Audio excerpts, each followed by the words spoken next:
Buenos días, feliz jueves, espero tengan un día muy bonito. Este día vamos a iniciar nuestra jornada con la asignatura de estudios sociales. Vamos a continuar con el tema que veíamos la clase anterior, o sea, el martes, que es el descubrimiento y conquista de El Salvador. Y entonces ahora es jueves 22 de septiembre del 2022 y vamos a la clase de estudios sociales. Vaya, vamos a hacer parecida a la dinámica de la clase anterior, no van a copiar lo que aparece porque es bastante cargado, sino que al final viene una actividad, es de ilustrar las las consecuencias de la conquista. Entonces, ahí, mientras vayamos viendo el tema, ustedes van a ir observando qué es la actividad que van a hacer. Vaya, vamos a continuar con lo del proceso de conquista, comentarles un poco el proceso de conquista. Se recuerdan de que veíamos el enfrentamiento que tuvo Pedro de Alvarado en la batalla de Caxual, todo lo que le pasó y con el propósito de conquistar el señorío de Cuscatlán, ¿verdad? Entonces vamos a seguir leyendo un poco de la historia. Dice que el 17 de junio de 1524, Pedro de Alvarado y Contreras entró en la capital del señorío. Debido a la gravedad de su herida, abandonó Cuscatlán el 21 de julio de 1524 sin haber conquistado a la etnia pipil. Entonces, para ese entonces de julio, él se retiró, pues porque no pudo conquistar al señorío por eso de que él no andaba al 100 por la herida de que andaba en su pierna. Pero dice que entre diciembre de 1527 a febrero de 1528, Diego de Alvarado fue enviado a conquistar el señorío de Cuscatlán, lo cual lo logró. Posteriormente, la villa de San Salvador fue refundada por Diego de Alvarado en el sitio conocido como Ciudad Vieja en el Valle de la Bermuda, a 8 kilómetros del sur del actual Suchitoto. Entonces, entre diciembre de 1527 a febrero de 1528, lograron conquistar ese señorío de Cuscatlán, pero fue de parte de Diego de Alvarado, o sea, por órdenes de Pedro de Alvarado, logrando lo que es el proceso de conquista en todos estos lugares. Vaya, pero dice que para 528 se estiman aproximadamente 90 pueblos conquistados y repartidos entre los españoles. Desde 1529 a 1540, Luis de Moscoso, Diego de Rojas, Pedro de Portocarrero, entre otros capitanes del ejército de Pedro de Alvarado, prosiguen y ponen fin a la conquista y pacificación del Salvador. O sea que en 1529 a 1540 logran conquistar todo el territorio salvadoreño y pues ya se plantan en el territorio y ya no hay como espacio para que los indígenas puedan liderar o puedan organizar la sociedad, sino que ya era organizada y liderada por los españoles. Pero todo este proceso de conquista, de descubrimiento, tenía sus causas. Entonces, si tiene sus causas, por ende va a tener sus consecuencias. Entonces, vamos a ver. Dice que las consecuencias de la conquista de Cuscatlán fueron 7, entre las que podemos mencionar. Esclavitud. Se sabe que la esclavitud en el territorio nacional comenzó cuando Pedro de Alvarado esclavizó a centenares de personas en la entrada de 1524. ¿Se recuerdan en las primeras batallas que tenían, que agarraron mucha gente de esclava y de que lo solicitaban para que fueran a conseguir alimento, todas estas cuestiones, y que hubieron ciertos indígenas que partieron con tal de huir de esa situación?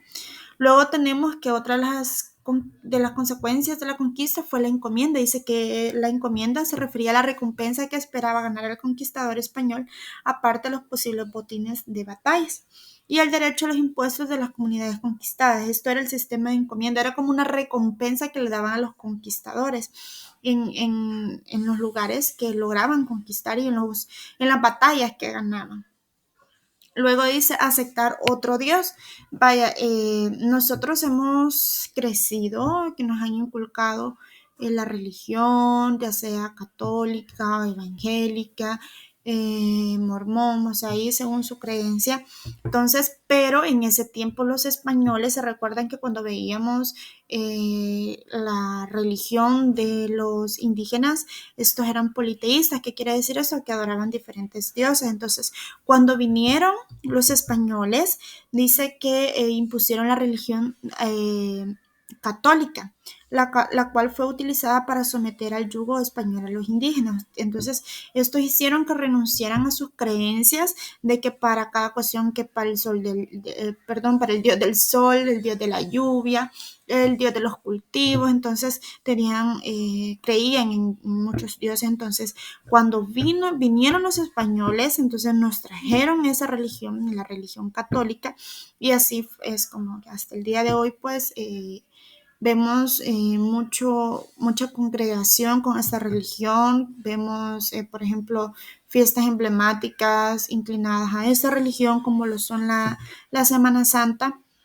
Entonces, son costumbres que los trajeron, o tradición que nos implantaron los españoles al momento que nos conquistaron.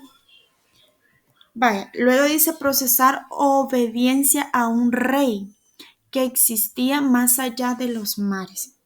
Aún cuando el conquistador permanecía en el continente americano, las tierras conquistadas y gran parte de lo que éstas producían eran tributos para el rey de España. Entonces ellos tenían como un referente supremo, que era el rey de España, a quien le exigían que procesara una obediencia a dicho rey. También teníamos el trabajo excesivo. Dice que los indígenas cultivaban las tierras, trabajaban en la minería y eran personal de servicio sin ninguna paga. Lo mucho que le daban era que agarrara las cositas para mantener a su familia y hasta ahí, pero no tenían una paga de decir, vaya, tú haces esto, o sea, un trabajo, lo realiza, yo te doy una remuneración. No, para ese entonces era que solo cultivaban las tierras, que trabajaban la minería. Y recuerden de que hablábamos de los metales preciosos. Entonces, como estos susodichos de los españoles ya sabían la importancia de ese tipo de joyas, entonces empezaron a explotar los indígenas para que cavaran y encontraran más metales preciosos. Entonces, fue bastante cruel para los indígenas, porque prácticamente eran sus esclavos, pues sin ningún beneficio. Luego dice desconocer la autoridad de los caciques y aceptar la de los conquistadores. Transformó la organización social, ahora eran los españoles quienes lideraban. Entonces, vaya, cuando estaban los indígenas, a los líderes se les llamaban caciques. Y entonces, cuando pasó todo este proceso de conquista, renunciaron a esa autoridad, o sea, como les mencionaba, a ese liderazgo, a esa organización de la sociedad, y empezaron a aceptar a lo que eran a los conquistadores, los reconocían como sus líderes o como sus jefes. Luego dice permitir que se mezclaran las razas.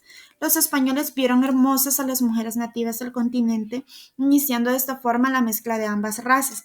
Entonces, aquí es donde parte otros temas, por ejemplo, los diferentes, ¿cómo se le llama a esta cuestión? Que se organizan en mestizos, criollos. Entonces, esta mezcla parte a otro tema, que es esta organización social. Entonces, esperemos que lo podamos ver más adelante un poco más detallado, pero es ahí donde empieza esa mezcla de razas, tanto la española como la de los indígenas. Entonces, sí, dependiendo de la posición de los españoles, pues así era la clasificación que iba teniendo la organización en la sociedad. Luego dice renunciar a su cultura, consistió en la adoptación de diferente idioma, religión, costumbre y tradición. O sea, todo fue como un giro de que 180 grados, no les digo 360 porque llegáramos a lo mismo, ¿verdad? Sino que a los 180, un cambio de que nada que ver con las religiones, las costumbres, todo lo que los indígenas solían hacer, pues todo eso cambió porque los españoles ya vinieron con otro pensamiento, con otros planteamientos. Ustedes lo lograban ver en la imagen, que o sea, venían muy avanzados, si se podría decir de esa manera, a comparación a lo que los indígenas en ese momento habían descubierto, lo que habían experimentado, lo que habían estudiado. Entonces, así fue como las consecuencias que esto causó. Entonces, la tarea es ilustrar las consecuencias de la conquista de Cuscatlán. ¿Qué quiere decir esto? Usted puede hacer un dibujito o un recorte, como a usted se le haga más fácil. Vaya, va a poner consecuencias, va a poner en su cuaderno consecuencias de la conquista de Cuscatlán. Va a poner esclavitud y un dibujito referido a la esclavitud. Luego la encomienda, un dibujito de la encomienda y luego aceptar otro día, puede poner una imagen referente a la Iglesia Católica. Luego procesar obediencia a un rey que existía más allá de los mares, pueden poner una ilustración de un rey que le dan tributo y todas estas cuestiones. Luego el trabajo excesivo, ustedes pueden buscar una imagen referente que evidencia pues de que los indígenas trabajaban mucho. Luego desconocer la autoridad de los caciques y aceptar a la de los conquistadores, es como que ya los indígenas empezaban a aceptar a los conquistadores, a los españoles. Luego dice permitir la mezcla de las razas, entonces ahí pueden buscar ya como el resultado de un español y un indígena, como ya esta mezcla como se le llamaba, luego renunciar a su cultura. Entonces eso usted puede poner la comparación de la cultura que tenían los indígenas, la cultura que fue suplantada por los españoles. Entonces así ustedes pueden hacer su listita de las consecuencias de la conquista del señorío de Cuscatlán y así sin necesidad de copiar un montón, usted con los dibujitos usted va a tener la referencia a qué se trata cada una de esas consecuencias. Entonces con esto finalizaríamos este tema. Esperemos que en la otra clase, o sea, interactuemos. Esta unidad es muy bonita porque se nos da la pauta para conocer nuestra historia, conocer muchos hechos, por qué esto, por qué lo otro, cómo pasó, quiénes se vieron involucrados, cuándo se dio. Entonces, espero que a ustedes también les llame mucho la atención lo que es parte de la historia de nuestro querido El Salvador. Cuídense, chicos, vamos a la siguiente clase.